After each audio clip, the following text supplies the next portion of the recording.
नमस्कार। तनु की आवाज़ चैनल में आपका स्वागत है। हमारी आज की कहानी है यादें।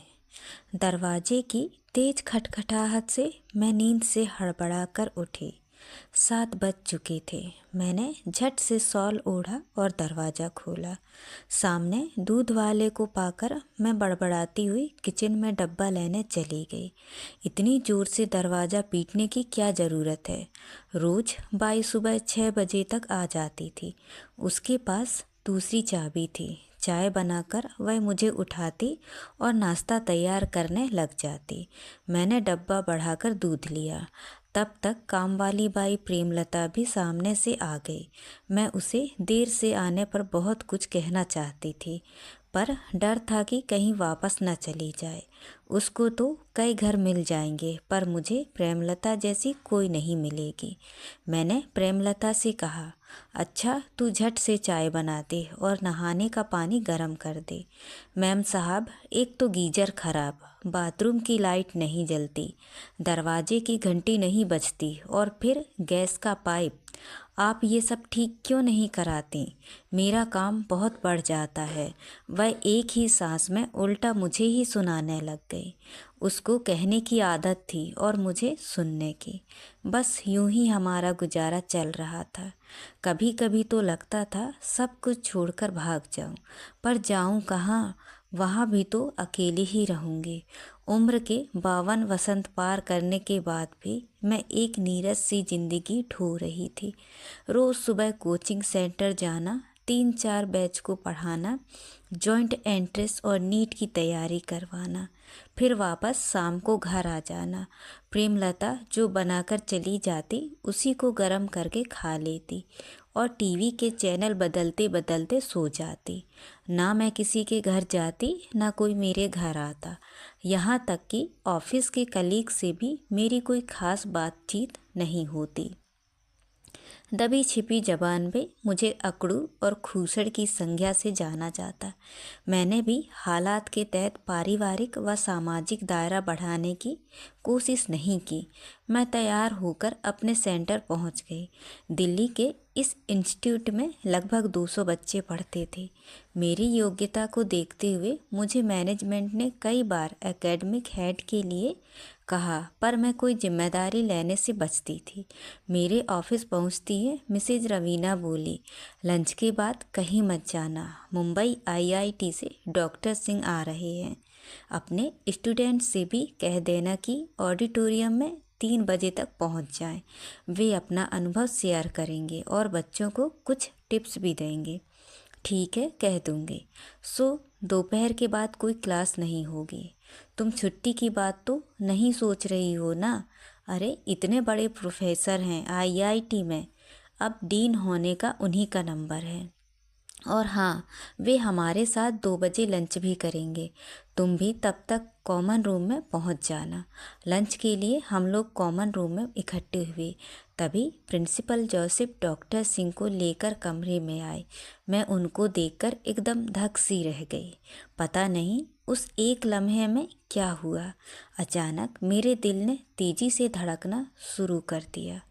इससे पहले कि मैं संभल पाती, प्रिंसिपल साहब ने मेरा परिचय कराते हुए कहा, ये नीलम है, हमारे यहाँ की बेहद डेडिकेटेड टीचर। जानते हैं, इनका पढ़ाया बच्चा। मैंने बात को काटते हुए हाथ जोड़कर नमस्ते किया। अरे नीलम, तुम यहाँ? कहकर उन्होंने बड़े ही नपे तुले शब्दों में मुझे ऊपर से नीचे तक देखा। आप जानते हैं इन्हें? प्रिंसिपल जोसेफ ने पूछा। हाँ, हम दोनों ने एक साथ ही एक ही कॉलेज से एमबीए किया था। कुछ याद है आपको? कहते हुए उन्होंने मुझे देखा और बोले, मैं नरेश, और उसी चिर परिचित मुस्कुराहट से मेरा स्वागत किया जैसा सदियों पहले। मैंने भी मुस्कुराकर सिर हिलाया और अपने स्थान पर बैठ गई। मैं उन्हें कभी भूली तो नहीं, पर याद करके करती भी क्या। जो पल हमने साथ बिताए थे वे लौट कर तो आएंगे नहीं। असेंबली हॉल में उनके परिचय और तजुर्बे को लेकर जितनी तालियों की गड़गड़ाहट सुनाई दी, वे सब आज मेरी झोली में गिरी होती। परंतु आज मैं एक कोने में मासूम सी सहमी सी दुबकी बैठी थी। इधर उनका लेक्चर शुरू हुआ, उधर मैं यादों के झरोखे में जा गिरी। हमारी पहली मुलाकात एमबीए की उस सिलेक्शन लिस्ट से हुई जिसमें मेरा नाम उन्हीं के नाम के नीचे था। एक नाम राशि होने के कारण लिस्ट पर उसकी उंगली मेरी उंगली के ऊपर थी और वह अपने पंजाबी अंदाज में बोला था, आपका नाम नीलम है? मुबारका हो जी, लिस्ट में नाम तो आया। मैं मुस्कुराकर एक तरफ हो गई। मुझे अपना नाम इस इंस्टीट्यूट में आने की खुशी थी और उसने समझा मैं उसकी बातों पर मुस्कुरा रही हूँ। एक ही नाम राशि के होने के कारण रजिस्टर में हमारे नाम भी आगे पीछे लिखे होते और सीटें भी आसपास ही होती। मैं हॉस्टल में रहती और उसने लाजपत नगर में पेइंग गेस्ट लिया था। उस इंस्टीट्यूट में किसी का भी नाम आने का मतलब था कि उसका पिछला रिकॉर्ड बहुत ही बेहतरीन रहा होगा। वह काफ़ी हंसमुख और चुलबुला लड़का था। अपने इसी स्वभाव के चलते वह जल्दी ही लोगों में घुल मिल जाता था। उसमें यही ऐसी खासियत थी जो उसे सबसे अलग करती और ऊपर से उसका सिख होना। उसके विपरीत मैं एकदम शांत शर्मीले स्वभाव की थी।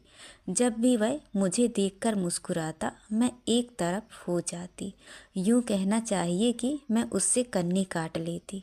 सुबह जब भी वह क्लास में आता एक खुशनुमा माहौल सा पैदा हो जाता। उसकी हंसी में भी संगीत की झंकार थी। मेरा परिवार कानपुर में रहता था। पापा बैंक में थे और बड़े भैया एक मल्टीनेशनल कंपनी में बेंगलुरु में तैनात थे। एक दिन मेरा भाई किसी काम के सिलसिले में दिल्ली आया और मुझसे मिलने चला आया। मैंने अपने कॉलेज के गेस्ट हाउस में ही उसका रहने का इंतज़ाम करवा दिया था। उसको सुबह शताब्दी से पापा से मिलने के लिए कानपुर जाना था। अचानक किसी वीआईपी के आ जाने से गेस्ट हाउस में उसका रहना कैंसिल हो गया। मैं परेशान हो गई। बाहर कैफ़े में बैठकर हम दोनों भाई बहन इसी उधेड़-बुन में लगे रहे कि अब क्या करें। तभी नरेश अपने एक मित्र के साथ पास से गुजरा और मेरी तरफ हाथ हिलाया। वह शायद अपने घर जाने की जल्दी में था। जवाब में मेरी तरफ से रिस्पॉन्स ना पाकर वह अपने स्वभाव के मुताबिक मेरे पास आया। हेलो जी, कोई परेशानी है क्या? जैसे उसने मेरे मन के भाव पढ़ लिए हों। हाँ है तो, मैंने बिना कोई समय गवाए कहा। ये मेरे भैया हैं। आज रात मैंने इनका गेस्ट हाउस में रहने का इंतज़ाम करवा दिया था, पर अब वहाँ से मना कर दिया गया है। कोई आसपास होटल भी तो नहीं है और जो हैं वो बहुत महंगे हैं, है ना? वह तपाक से बोला। हाँ, मैंने कहा, कोई नहीं जी, मुझे आधे घंटे का समय दो, मैं कोई ना कोई बंदोबस्त करके आता हूँ। कुछ ना हुआ तो अपने साथ ले चलूँगा। फिर वह भैया की तरफ देखकर बोले, आप टेंशन मत लो, मैं बस गया और आया।